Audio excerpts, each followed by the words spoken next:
Establishment کی پہلی choice ہمیشہ سے نون لیگ تھی۔ 2018 میں بھی شہباز شریف صاحب کو اقتدار میں لانا تھا لیکن ایسا ہو نہ سکا۔ اس کی کیا تفصیلات ہیں وہ آپ کے ساتھ شیئر کروں گا۔ اس کے ساتھ ساتھ مارچ اور اپریل میں انتخابات کی باتیں ہو رہی ہیں، خان صاحب نے بھی اس طرف اشارہ کیا ہے کیا مارچ اور اپریل میں انتخابات ہونے جا رہے ہیں، وہ بھی آپ کو بتاؤں گا۔ اس کے علاوہ کچھ مزید خبریں ہیں انکلوڈنگ ایک تصویر کے جو پاکستان تحریک انصاف کے دو رہنماؤں کی تصویر ہے خیبر پختونخوا سے، اس کے اوپر بھی تھوڑی سی بات ہوگی آج کی اس ویڈیو کے اندر۔ جی السلام علیکم، امید ہے کہ آپ سب لوگ خیریت سے ہوں گے۔ ان خبروں کے علاوہ بھی کچھ مزید خبریں جو میں نے آپ کے ساتھ شیئر کرنی ہے آج کی اس مختصر ویڈیو کے اندر۔ سب سے پہلی چیز جو میں آپ کے ساتھ شیئر کرنا چاہتا ہوں، سینئر صحافی حامد میر صاحب نے بھی اس چیز کا ذکر کیا ہے اور خواجہ آصف صاحب جو اس وقت وزیر دفاع ہیں انہوں نے بھی اس چیز کا ذکر کیا ہے کہ 2018 میں نون لیگ کو اقتدار میں لانا چاہتی تھی اسٹیبلشمنٹ۔ جی ہاں جی، حامد میر صاحب نے تو کچھ ڈیٹیلز بتائی ہیں، اس سے پہلے بھی اس طرح کی ڈیٹیلز سامنے آتی رہی ہیں، ہمارے تک بھی پہنچتی رہی ہیں کہ 2018 میں جب نواز شریف صاحب نائل ہو چکے تھے، اسٹیبلشمنٹ کی خواہش تھی کہ شہباز شریف صاحب کو اقتدار میں لایا جائے، شہباز شریف صاحب کو وزیر اعظم بنایا جائے، کیونکہ اسٹیبلشمنٹ اور نون لیگ کے جو تعلقات ہیں ان کی ایک ہسٹری بھی ہے اور نون لیگ ہمیشہ سے اسٹیبلشمنٹ کی پہلی چوائس رہی ہے۔ اب عمران خان صاحب کو اس وقت کیوں آنے دیا گیا، لیکن جس طریقے سے ان کو آنے دیا گیا اس کے اوپر بھی میں آپ سے تھوڑی سی تفصیلات شیئر کروں گا۔ لیکن پہلی جو چیز ہے کہ شہباز شریف صاحب کو وہ لانا چاہتے تھے۔ حامد میر صاحب نے جو ڈیٹیلز شیئر کی ہیں ان کے مطابق اس وقت کے جو ڈی جی سی تھے جنرل فیض، ان کا اس میں بڑا اہم کردار تھا۔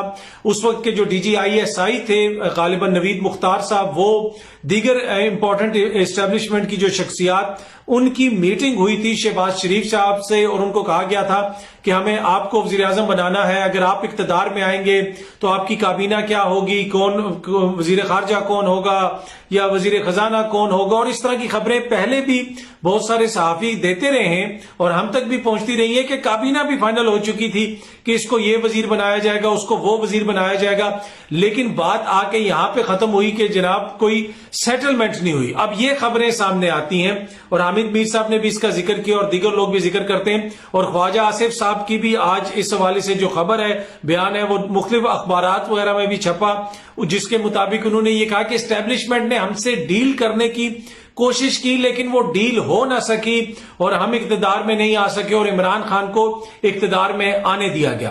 لیکن یہ آدھی چیز ہے، اس سے آگے جو دوسرا رخ یہ ہے کہ یہ ڈیل ہو گئی تھی، نون لیگ کے ساتھ یہ ڈیل ہو چکی تھی اور کاف لیگ کے ساتھ مل کے ان کی حکومت بھی بن سکتی تھی، لیکن ان کو اتنے ووٹ نہیں پڑے جتنے یہ ووٹ حاصل کرنا چاہتے تھے، اور کچھ اور چیزوں کے اوپر بھی غالباً کوئی کمپلیکیشن ہو سکتی ہے۔ لیکن پھر جو عمران خان کو اقتدار میں آنے دیا گیا اس میں آر ٹی ایس کو بٹھا کے ان کو کمزور کر کے اقتدار میں آنے دیا گیا۔ اسٹیبلشمنٹ کی کبھی بھی یہ خواہش نہیں تھی کہ عمران خان اقتدار میں آئے۔ انہوں نے جو ڈرونز کے حوالے سے بیان دیا تھا اس کے بعد ہی بہت سارے صحافی یہ کہنا شروع ہو گئے تھے کہ جی عمران خان کو کبھی بھی اسٹیبلشمنٹ اقتدار میں نہیں آنے دے گی۔ مجھے اچھی طرح یاد ہے کہ 2018 کے الیکشن سے پہلے ایک بڑے سینئر صحافی، مطلب جتنی ہماری عمر ہے شاید اتنا ان کا تجربہ ہو، وہ ایک جگہ پہ بیٹھے ہوئے انہوں نے مجھے کہا تھا کہ زمین آسمان ایک ہو جائے گی، میں تمہیں اسٹیبلشمنٹ کی فرسٹ ہینڈ انفارمیشن دے رہا ہوں کہ وہ عمران خان کو اقتدار میں نہیں آنے دیں گے۔ جو عمران خان اقتدار میں آیا وہ کسی کی خوشی سے نہیں آیا، مجبوری میں آیا، اور پھر اس کو انہوں نے کنٹرول کرنے کی کوشش کی، مینج کرنے کی کوشش کی، اس کو جتنے ووٹ پڑے تھے ان ووٹوں کو کم کیا گیا، آر ٹی ایس بٹھایا گیا، کچھ لوگوں کو سیٹیں جتوائی گئیں، عمران خان کی سیٹیں کم کی گئیں، اور جن لوگوں کو نون لیگ کے ساتھ ملانا تھا ان کو پھر وہ عمران خان کے ساتھ ملے، کسی کی اجازت سے ہی ملے، لیکن پھر وہ مقصد یہ تھا کہ عمران خان کی حکومت کو کنٹرول کیا جائے۔ اگر اتنی مضبوط اپوزیشن میں اگر عمران خان آ جائے گا تو عمران خان حکومت نہیں چلنے دے گا اور بڑی مسائل ہوگی، تو لہٰذا اس کو اقتدار میں آنے دیا جائے، اس کے ساتھ جو ہمارے اتحادی ہیں اسٹیبلشمنٹ کے ان کو بھی ملا دیا جائے، لیکن اس کی اپنی سیٹیں کم کر دی جائیں تاکہ ہر موقع کے اوپر اس کو بلیک میل کیا جا سکے یا اس کو کنٹرول کیا جا سکے۔ تو جو پروجیکٹ شہباز شریف ہے جو 2022 میں آپ نے دیکھا جس کو تکمیل ہوئی، یہ پروجیکٹ 2018 سے جو ہے لانچ ہونے کے لیے تیار تھا، 2018 میں اس کو آنا تھا، اور اس کی ایک بڑی وجہ یہ ہے کہ یہ تا तासुर है एस्टेब्लिशमेंट के अंदर, और आमतौर पे ये तासुर है कि इमरान खान हमारी बात नहीं मानेगा, वो बहुत सारी ऐसी बातें करेगा जिससे हमें जो है वो इशू हो सकता है, और शहबाज शरीफ साहब हमारी बात मानेंगे, जो हम उनको कहेंगे वो उसके मुताबिक चलेंगे, और इस वजह से उनको वो लाना चाहते थे। अच्छा, जनरल फैज साहब के हवाले से भी बहुत कहा जाता है कि जी वो पीटीआई के बड़े करीब थे, वो पीटीआई के ये थे और पीटीआई ने उनको आर्मी चीफ बनाना था। मैं आपको शर्तिया बता सकता हूं कि जनरल फैज को पीटीआई ने बिल्कुल आर्मी चीफ नहीं बनाना था, और जनरल फैज अपने इंस्टीट्यूशन के करीब थे, जो इंस्टीट्यूशन उनको हुक्म देता था वो उसके मुताबिक चलते थे। फौज एक डिसिप्लिन इदारा है, ये नहीं हो सकता कि कुछ इधर चल रहे हैं तो कुछ उधर चल रहे हैं।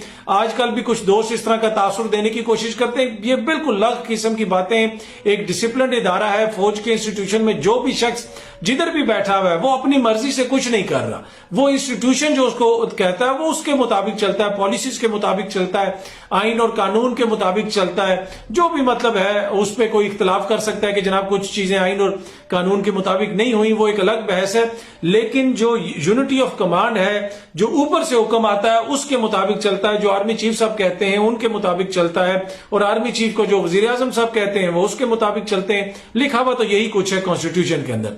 तो ये बात 100% आप अपने जहन में बैठा लें कि जनाब जो कुछ भी होता है, चाहे वो डीजीसी करे या डीजीआईएसआई करे या कोई और करे, वो उस वक्त के आर्मी चीफ की ख्वाहिश के बगैर नहीं कर सकता।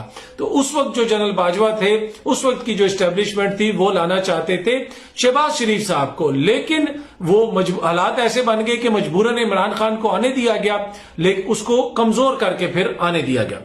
दूसरी बात यह है कि जनाब अप्रैल और मार्च में इंतखाबात की बातें हो रही, क्या अप्रैल और मार्च में इंतखाबात होंगे? इसके हवाले से खान साहब को पैगामात भी भेजे गए हैं, सदर मुमलिकत ने भी बात की है, और बहुत सारे दोस्त कह रहे हैं कि जनाब ये अप्रैल और मार्च में इंतखाबात हो जाएंगे। जनाब जो मौजूदा सेटअप है इस हुकूमत का, वो कभी भी अप्रैल और मार्च में इंतखाबात वो नहीं करवाएंगे। ये मैं आपको बड़े दो टोक और वाज़ेह अल्फाज में बता रहा हूं, और इंफॉर्मेशन की बुनियाद पर बता रहा हूं कि इन्होंने कभी भी इंतखाबात नहीं करवाने। अगर ये इंतखाबात करवाएंगे, इनको पता है कि इनको शिकस्त होगी। हाँ, इमरान खान को एंगेज करने के लिए मुख्तलिफ सहाफियों के जरिए, मुख्तलिफ सोर्सेज के जरिए इस तरह की खबरें रिलीज की जाती हैं कि जी पहले इंतखाबात हो जाएंगे। जिस तरह 25 मई वाले दिन खबरें रिलीज की गई थी कि जनाब 6 दिन के अंदर ये हो जाएगा तो वो हो जाएगा। उनको एंगेज रखने के लिए, उनको जिस तरह मसरूफ रखने के लिए ये कोशिश तो की जाएगी, लेकिन मार्च और अप्रैल में किसी सूरत में भी इंतखाबात नहीं होंगे। मुकर्ररा जो वक्त है अक्टूबर 2023 का या सितंबर का जो भी वो पीरियड है, उसमें भी अगर इंतखाबात टाइम पे हो जाए तो मैं बड़ा सरप्राइज रहूंगा। ऑल्दो के आइन और उसमें लिखा हुआ है, पर आइन कानून आप सबको पता है कि किस तरह चलता है यहां पे, तो वो उस वक्त भी होंगे तो मैं बड़ा सरप्राइज होऊंगा। वक्त से पहले किस तरह इंतखाबात हो सकते हैं? एक सूरत है उसमें हो सकते हैं, वो ये है कि इमरान खान को फौरन नाअहल किया जाए, नाअहल करने के बाद उनको गिरफ्तार भी कर लिया जाए, अमली सियासत से उनको रोक दिया जाए, और साथ ही इलेक्शंस की अनाउंसमेंट कर दी जाए ताकि इमरान खान अदालतों से रिलीफ लेने में मसरूफ हो, जलसे जुलूस ना कर सके, जेल में हो या फिर वो नाअहल हो चुका हो, तो उस सूरत में पहले इंतखाबात करवा लिए जाएं और दीगर शख्सियात को भी बाहर से पाकिस्तान बुला लिया जाए। तो उस सूरत में तो एक सिनारियो नजर आता है, लेकिन इनको पता है कि इमरान खान जिधर भी होगा उसके बावजूद ये इलेक्शंस में हारेंगे। अभी की जो सिचुएशन है, कुछ अरसे बाद क्या हो वो एक अलग बहस है। तो ये कभी भी इलेक्शंस उस तरह नहीं करवाएंगे। तो जो ये कह रहे हैं और खान साहब को जो पैगामात भेजे जा रहे हैं, आई डोंट नो खान साहब उसके ऊपर कितना बिलीव करते हैं, कितना एतमाद करते हैं उन पैगामात पे, लेकिन मेरी जो इंफॉर्मेशन है उसके मुताबिक इनका ऐसा कोई मूड नहीं है। खान साहब को बिजी रखना है, सिर्फ दूसरी सूरत में जल्दी इंतखाबात हो सकते हैं। वो सूरत क्या है वो मैंने आपको पहले बता दी। अच्छा, एक और चीज जो आज की इस वीडियो के अंदर मैं आपसे शेयर करना चाहता हूं वो बड़ी इंपॉर्टेंट है। वैसे जो डील थी शहबाज शरीफ के साथ प्रोजेक्ट वाली, उस हवाले से मैंने आपको बताया कि ना सिर्फ हामिद मीर साहब ने अब खुल के वो बताया और सहाफी भी कहते रहे, अब तो ख्वाजा आसिफ साहब ने भी इतराफ कर लिया कि जनाब हमारी बातचीत हो रही थी और कोई डील नहीं हो सकी थी। वो डील क्यों नहीं हो सकी थी, उनकी जो इन्फॉर्मेशन है उससे कुछ लोगों की इन्फॉर्मेशन थोड़ी सी मुख्तलिफ है जो मैंने आपको बताई। अच्छा, अब एक और तस्वीर मैं आपके साथ शेयर करना चाहता हूं। ये सामने आप तस्वीर देख रहे हैं, बल्कि ये ट्वीट है फैसल अब्बासी साहब की सहाफी हैं, आपको पता है, एंकर भी हैं, और उन्होंने अपने वेरीफाइड अकाउंट से ये ट्वीट की है ये तस्वीर। और इस तस्वीर के अंदर आप देख सकते हैं कि जनाब दो मोअज़्ज़ज़ शख्सियात बैठी हुई हैं, झगड़ा साहब बैठे हुए हैं और महमूद खान साहब बैठे हुए हैं। एक वजीर खजाना है केपीके के और एक वजीर आला है केपीके के। इनके जूतों के ऊपर लिफाफे चढ़ाए जा रहे हैं और दो बंदे बैठे हुए इनके जूतों पे लिफाफे चढ़ा रहे हैं। अब इन्होंने कहीं जाना होगा, कहीं पे किसी जगह पे अंदर, तो शायद जूतों के ऊपर वो एक लिफाफा से चढ़ा दिया जाता है, वो चढ़ाने की जरूरत होगी। लेकिन क्या ये दोनों इतने एबल नहीं है कि जो ये अपने जूतों के ऊपर अपना लिफाफा खुद चढ़ा सकें? ये कौन सी सोच है, जो माइंड सेट है, जो कभी हम देखते हैं कि शाह महमूद कुरैशी साहब की छतरी किसी और ने उठाई होती है या उनके साहबजादे की छतरी भी किसी और ने उठाई होती है, और ये जो पीटीआई है, खान साहब जो वो पानी की बोतल भी कोई फेंके तो वो उठा लेते हैं नीचे से। लेकिन ये जो माइंड सेट है कि ये दोनों बैठे हुए कि हमारे जूतों के ऊपर जो है वो लिफाफा भी कोई और चढ़ाए। अब अगर ये किसी असली बादशाह में भी हो ना, पिछले दिनों जब चार्ल्स बने, किंग बने थे, तो वो एक वीडियो थोड़ी सी वायरल हुई हुई थी, तो कोई चीज पड़ी हुई थी टेबल पे, तो वो किसी को कह रहे थे कि आप उठा लो, तो उस पे वहां पे लोग एतराज कर रहे थे कि भाई बादशाह होते तो तुम खुद क्यों नहीं उठा लेते। ये वो बाकायदा वहां पे कितने दिन इसके ऊपर बहस होती थी सोशल मीडिया के ऊपर।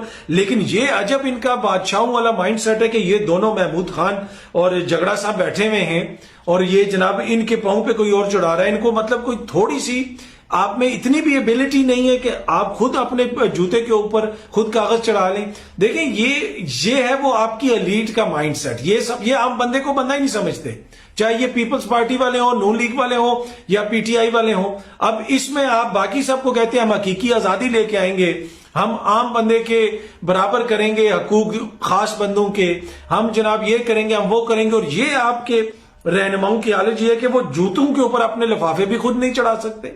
तो ये हमारी एलीट का जो है ना एक अजीब सा माइंड सेट है, और ये हर जगह पे है।